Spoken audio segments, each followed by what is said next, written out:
ఇక ఏపీ తెలంగాణలో ఉద్యోగాలు అధిక వడ్డీల ఆశ చూపించి వేల మందిని మోసం చేసిన కేటుగాడిని సిఐడి అదుపులోకి తీసుకుంది. దానికి సంబంధించిన వార్త మనం చూస్తున్నాం. ముద్రా కోఆపరేటివ్ సొసైటీ పేరుతో 140 కోట్ల రూపాయలు వసూలు చేసి పరారైపోయిన రామదాసప్ప అనే వ్యక్తిని అమరావతిలో అదుపులోకి తీసుకుంది.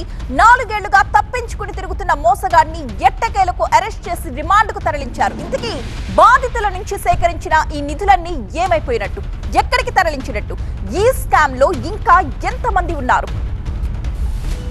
ఇదిగో ఈ ఫోటోలో ఉన్న వ్యక్తి పేరు తిప్పనేని రామదాసప్ప.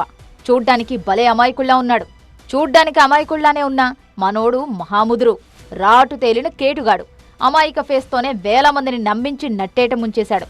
తిప్పనేని రామదాసప్ప 4 ఏళ్ల క్రితం కొంతమంది సహచరులతో కలిసి Mudra agriculture skill development multi state cooperative సొసైటీని ఏర్పాటు చేశాడు. దానికి కేంద్ర ప్రభుత్వ పథకం ముద్రా యోజన పోలి ఉండేలా కలరింగ్ ఇచ్చాడు. పలు పత్రికల్లో 2000 మంది మార్కెటింగ్ మేనేజర్లు కావాలని ప్రకటనలు కూడా ఇచ్చాడు. ఇలా ఆంధ్రప్రదేశ్, తెలంగాణ నుంచి 1600 మందిని డబ్బులు కట్టించుకొని మరీ ఉద్యోగంలో చేర్పించుకున్నాడు. 2 ఏళ్లలో పూర్తి స్థాయి ప్రభుత్వ రంగ కోఆపరేటివ్ బ్యాంకుగా మారుతుందని నమ్మించాడు. ఉద్యోగంలో చేరే ముందు వారి సర్టిఫికెట్లను సైతం తీసుకున్నాడు. ఆపై టార్గెట్లు పెట్టి రైతులు, రోజువారీ కూలీలు, ఇతరుల నుంచి అధిక వడ్డీల పేరుతో డిపాజిట్లు స్వీకరించాడు. టార్గెట్ రీచ్ అవ్వకపోతే ఉద్యోగస్తుల జీతం నుంచి కూడా డబ్బులు కట్ చేసుకునేవాడు. సొసైటీలో పెట్టుబడి పెడితే డిపాజిట్లపై అధిక వడ్డీ, సభ్యులుగా చేరిన వారికి శాశ్వత ప్రభుత్వ ఉద్యోగాలు ఇస్తానని హామీ ఇచ్చాడు తిప్పనేని రామదాసప్ప.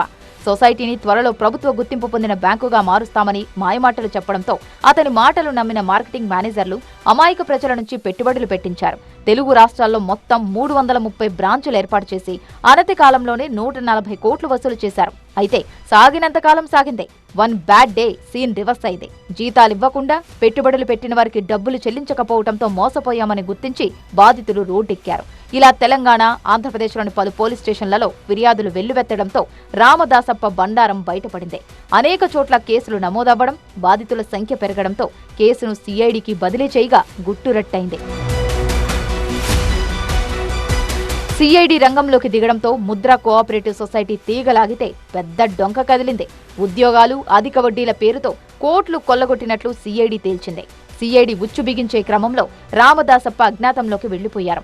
ఇలా 4 ఏళ్లుగా సిఐడి కళ్లు కప్పి తిరుగుతున్న మోసగాడు రామదాసప్పను ఎట్టకేలకు అమరావతిలో అరెస్టు చేసి రిమాండ్కు తరలించారు.